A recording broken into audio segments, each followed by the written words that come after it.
တနင်္လာသားသမီးကျွန်တော်ရဲ့မိတ်ဆွေပေါင်းမင်္ဂလာပါနော်တနင်္လာသားသမီးများအတွက်ပတ်စဉ်တောက်ကြနေညနေ6နာရီမှာပုံမှန်တင်ပေးနေကြဖြစ်တဲ့ဒုက္ခကျေပွင့်တဲတော်နမိတ်ကိုတဲတော်က9ကတ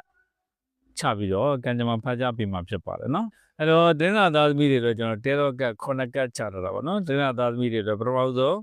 းကြားတဲ့တဲတော်နမိတ်ကကြတော့တဆေဆိုတဲ့နမိတ်ကြပါတဆေကကြတော့မာယာတဲ့အမောင်းတဲ့အဲ့ဒါတွေကိုစားပြုတဲ့သင်္ကေတနမိတ်ဖြစ်ပါတယ်အဓိကတော့ဒီကလာတွေမှာအလုတ်မှာဆိုရင်မရိုးသားမှုတွေကြုံရတတ်တော့အလုတ်မှာအခက်အခဲလေးတွေကြုံရတတ်တယ်အလုတ်မှာအဆင်မပြေမှုလေးတွေကြုံရတတ်တယ်ဘယ်လိုမျိုးတွေကြုံရတတ်တာလဲဆိုတော့အလုတ်မှာတဲ့ကိုယ်ခြေထိုးခံမဲ့သူမျိုးတွေနဲ့ကြုံရတတ်တယ်ကိုယ်အလုတ်ကိုအဆင်မပြေအောင်အလုတ်မှာအခက်အခဲတွေကြုံအောင်ခြေထိုးခံတာပေါ့ကိုယ်အောင်မြင်မှုကိုမလိုလားမဲ့အတုအယောင်တွေတော့မိတ်ဆွေတူရှေ့ရင်ပြုံးနောက်ွယ်မုံဆိုတဲ့သူမျိုးတွေနဲ့ကြုံရတဲ့အချိန်ကာလမျိုးဖြစ်တတ်ပါတယ်။နောက်ထပ်လူကြီးတွေဆရာသမားတွေနဲ့လည်းအဆင်မပြေဖြစ်တတ်တဲ့အချိန်ကာလမျိုးဖြစ်ပါတယ်။အဲတော့ကိုယ့်အထက်လူကြီးကအထင်မြင်လွဲမှားတာမျိုးတွေလည်းကြုံရတဲ့အချိန်ကာလဖြစ်ပါတယ်။နောက်အလုံးမှာမမျှော်လင့်မဲနဲ့ရုပ်တရက်ကောက်ကငင်ကနဲ့အခက်အခဲတွေပေါ်တတ်တဲ့အချိန်ကာလမျိုးဖြစ်ပါတယ်နောက်လုံးအနေနဲ့စီးပွားရေးလုပ်ငန်းတွေကိုလုပ်ရင်ကောင်းမလားမကောင်းလားလုပ်တင်လားမလုပ်တင်ဘူးလားထပ်ပြီးတော့တိုးချဲ့တင်လားမတိုးချဲ့တင်ဘူးလားတဲ့အဲ့လိုမျိုးတွေဆုံးဖြတ်ချက်ချဖို့ခဲရင်တဲ့အချိန်ကာလမျိုးဖြစ်နေတတ်ပါတယ်တဲတော်နမိတ်တိုင်းဆိုရင်အခြေအနေနဲ့အချိန်ကာကိုတည်တည်တာလေးစောင့်ကြည့်ပြီးတော့မှဆောင်ရွက်တင်ပါတယ်ဆွေမျိုးသားချင်းတွေနဲ့ပတ်သက်တဲ့ကံတရားမှာကြတော့တော်တော်လေးကောင်းပါတယ်ဆွေမျိုးသားချင်းအကြီးအကဲတွေရဲ့ကိုညီပံဖို့ပေးမှုကိုရတတ်ပါတယ်။နောက်လူမှုရေးကံတာလည်းကောင်းပါမိတ်ဆွေအသစ်တွေအပေါင်းအသင်းအသစ်တွေတငယ်ချင်းအသစ်တွေတိုးပွားလာတတ်ပါတယ်။ငွေချင်းနဲ့ပတ်သက်ရင်တော့အတိုက်ခံဖြစ်တတ်ပါတယ်။ရစရာကြီးတဲ့ငွေတွေချောချောမောမောမရတာမျိုးတွေဖြစ်တတ်တယ်။ပေးစရာကြီးတဲ့ငွေတွေအတိုက်ခံပြောရဆိုရတာမျိုးတွေကြုံရတတ်တယ်။ငွေချင်းနဲ့ပတ်သက်ရင်တော့စိတ်မောလူမောဖြစ်ရတတ်တဲ့ချိန်ကာလမျိုးဖြစ်တယ်။ဒီကလာမှာတင်းနာသားသမီးတွေအတွက်ပတ်စံချီတာငှားတာအာမခံတာတွေလုံးလုံးမပြုတ်လို့တင်တဲ့အချိန်ကာလမျိုးဖြစ်ပါတယ်။နောက်တစ်ခုကကျွန်တော်တို့ဒီကျမ်းမာရေးပိုင်းမှာကျတော့ကဘာလောကဆိုတဲ့တဲတော်နမိတ်က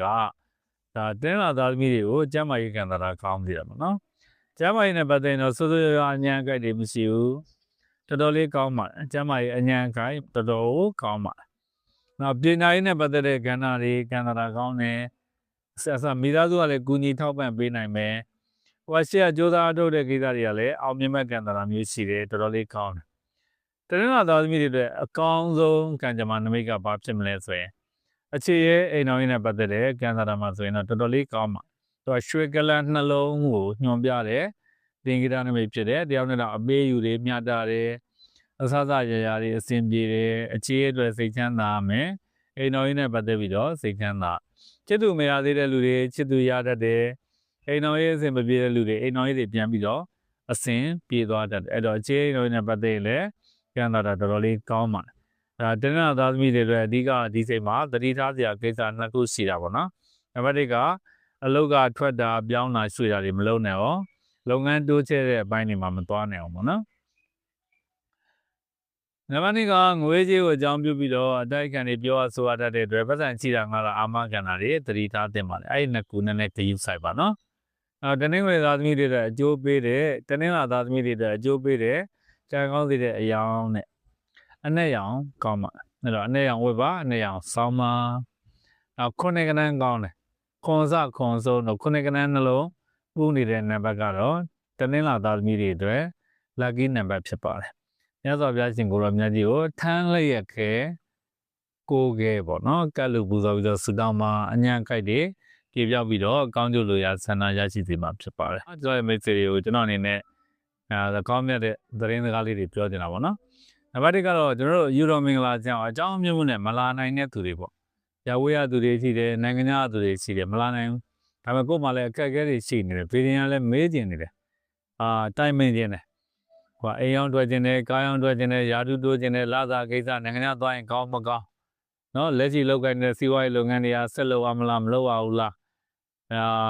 တူဒီဘာဒီညာဒီစတဲ့လုပ်ငန်းတွေကိုသားသမီးကပြောဆိုဆုံးမလို့မရဘူးစသည်ပြောနော်ကျောင်းတော့မတူဘူးပေါ့အကြောင်းကိစ္စတွေ ကိုကဈေးဆိုင်တွေဖွင့်ထားတယ်ဆိုင်တွေလုပ်ငန်းတွေလုပ်ထားတယ်လုပ်ငန်းတွေတန့်တယ်လို့ဖြစ်နေအဲ့ဒီကိစ္စအတွက်ဟောဘေးရင်မေးခြင်းတယ်ဒါဆက်လုံးတင်သလားမလုံးတင်လားစသဖြင့်ပေါ့နော်တပ္ပနာဘောင်းစုံပေါ့ကိုကဘေးရင်မေးခြင်းတယ်ဆိုရင်ကျွန်တော်အကြောင်းမျိုးနဲ့ကျွန်တော်ယူရိုမင်္ဂလာကြောင့်မလာနိုင်ဘူး online ကနေပြီးတော့ချိတ်ဆက်ပြီးတော့ဘေးရင်မေးခြင်းတယ်ဆိုရင်တော့ Viber ကနေပြီးတော့လှမ်းတာမေးပါနော်ကျွန်တော်ဟောဒရန်လေးလည်းရေးပေးမယ်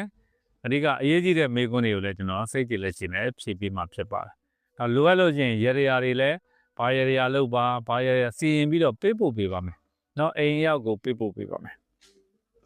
အဲ့တော့ Viber နံပါတ်လေးကတော့399692 355လုံးခုနှစ်ဆိုတဲ့နံပါတ်လေးဖြစ်ပါတယ်နော်အဲ့ကနေပြီးတော့လမ်းပြီးတော့ဘေးရင်မေးလို့ရပါတယ်ဘေးရင်မေးတဲ့အခါကျတော့ကျွန်တော်ကဒီမှာ ဟောဒရန်လေးတွေလည်းပြည့်ပြည့်စုံစုံလိုအပ်မဲ့တင်တဲ့အားလေးတွေအကုန်လုံးကျွန်တော်ရေးပြပါမယ်စာမျက်နှာဆိုရင်ဒီဥစ္စာ18မျက်နှာလောက်တောင်ရှိပါတယ်ဆိုတော့ငွေကြေးနဲ့ပြောမှဆိုရင်လည်းတန်တယ်လို့ပြောအောင်ပါဗောနော်တန်ပါတယ်ကျွန်တော်ဘက်ကအားစိုက်ပြီးတော့စေတနာအပြည့်အဝနဲ့ကိုဟောဒရန်လေးတွေအသေးချာရေးပြတာဖြစ်ပါတယ်ဒါကတော့ကိုယ်မှာအကြောင်းချင်း嘅ကိစ္စကြီးလို့ဘေးရင်မေးတင်တယ်ဆိုရင်ကျွန်တော်လှမ်းပြီးတော့အဆက်အသွယ်လို့ရအောင်ကျွန်တော်ပြောပြတာနောက်တစ်ခုကဒီကျွန်တော်တို့တင်ထားတဲ့အဆောင်ရရာပစ္စည်းလေးတွေလိုချင်တယ်ဆိုရင်လည်း Viber နေမှာပါဒါတော့ခဏခဏလည်းပြောပါတယ်အဘာမင်းသိင်္ဂရဲ့ကြီးနဲ့ပြတော့အပီးပေါက်ဆိုတဲ့ပရီးလေးပေါ့အပီးပေါက်ဆိုတာဘာလဲဆိုတော့မိမိရဲ့အလုပ်ကိစ္စတွေအကြံစီတွေစိတ်ကူးတွေရည်ရွယ်ချက်တွေကိုမြန်မြန်ဆန်ဆန်ပြည်စည်းစေတယ်ပြီးမြောက်စေတယ်အောင်မြင်စေတယ်ဒါလေးကစောင့်ထားတာနဲ့စွမ်းပါတယ်စိတ်ကျင်တယ်ဆိုရင်လည်းပရီးစိတ်ကြီးလေးရှိပါတယ်နော်သူပရိသေလေးနဲ့စိတ်ရတော့အဋိဋ္ဌံပြည့်တာပေါ့နော်ဒါတော့ကြီးနဲ့ပြတော့အပြီးပေါက်တဲ့နောက်တစ်ခုကကျွန်တော်ဖျောင်းနိုင်တော့ဝါစိမ့်နီစမဖျောင်းနိုင်လေးတွေပါအဲ့ဒီမှာစမလေးတွေကိုထားပနာပြီးတော့စီရင်ထားပေးတာကျမကြီးမကောင်းတဲ့လူတွေစီးပွားရေးမကောင်းတဲ့လူတွေအလုပ်ကိုင်းတွေငွေကြေးနဲ့ပတ်သက်တဲ့ကိစ္စတွေကိုမှကြုံတွေ့နေရတဲ့အခက်အခဲတွေအားလုံးတွေအိမ်မှာတစ်နေ့ကိုတစ်တိုင်းတချို့ထွန်းနေတဲ့လူတွေပေါ့ထွန်းလို့ရအောင်စီရင်ပေးတာပါတချို့မှာပြီးတော့ထွန်းကြတယ်ထွန်းတဲ့အခါကျတော့လည်းအဆင်ပြေကြတယ်ဒါစဉ်ပုံမှန်မှာပြီးတော့ထွန်းနေတဲ့လူတွေလည်းရှိပါတယ်နော်အဓိကတော့ဈေးဆိုင်တွေငွေပေးငွေယူလုပ်ငန်းတွေတိုးတီလုပ်ငန်းတွေအတွက်အဓိကလုပ်ပြီးတော့ဒါတော့အရေးကြီးတဲ့အကြောင်းကိစ္စထွန်းရင်ထွန်းတဲ့ယေရနာဒီပန်းဆိုတဲ့ဖျောင်းနိုင်မှာအိမ်ရောက်လာတို့ကြံရောက်လာတို့ကားရောက်လာတို့ယာတုကိစ္စလာစာကိစ္စတွေအတွက်အဋိဋ္ဌံပြီးထွန်းရတာပါဒါတော့ဝါစိမ့်နီအဆောင်လက်ပတ်လေးတွေဖြစ်ပါတယ်တဲ့ကျမ်းမာရေးအတွက်ဆိုရင်အဝါရောင်လက်ပတ်လေးဖြစ်တယ်အစိမ်းရောင်ကကြတော့စီးပွားရေးနဲ့ငွေကြေးအတွက်အစိမ်းရောင်လက်ပတ်လေးပေါ့ကြီးလေးကြီးစမဒါတော့ချေးအိမ်အောင်နဲ့ပတ်သက်ပြီးတော့အဆင်ပြေဖို့အတွက်အနီရောင်လက်ပတ်လေးပေါ့လက်ပတ်လေးတွေကိုကလက်မှာဝတ်ပြီးတော့စောင်းခြင်းနဲ့မှားခြင်းနဲ့ဆိုရင်လည်းမှားတာမှားလိုက်ပါကျွန်တော်အရောက်ပို့ပေးပါမယ်နော်ဒါတော့အဲ့ဒီအင်းသုံးမျိုးနဲ့စီရင်ပေးထားတဲ့အဆောင်စလွယ်လေးဖြစ်ပါတယ်ဒါတော့ပီယာသေးပေါ့နော်ပီယာသေးချစ်ထုံးမပြဲမျက်နှာလည်းပွင့်တယ်ဆန်းလည်းပွင့်တယ်အခြေအိမ်တော်လေးတွေမှာပို့ပြီးတော့အဆင်ပြေသေးတယ်နော်ဒါပီယာသေးပါပီယာသေးလေးတွေဒါတော့ပစ္စည်းတွေကိုမြန်မြန်ရောင်းထွက်စေတဲ့စီးသားရောင်းပါလေဒါတော့ရာဇတဲ့စကားပြောအောင်မြင်စေတဲ့တန်လေးရဲ့အဆောင်လေးတွေအဲ့ဒီအဆောင်ရရာလေးတွေကတော့ကျွန်တော်တို့ဗီရင်စရာဆိုတော့ဒါလေးတွေလောက်ကြတာပေါ့အဲ့ဒါကိုကျွန်တော်တို့မိတ်ဆွေတွေကစောင်းကျင်တယ်ထွန်းကျင်တယ်ဆိုရင်လည်းလှမ်းမှားလိုက်ပါကျွန်တော်အဲ့ဒါကိုအရောက်ပို့ပေးပါမယ်နော်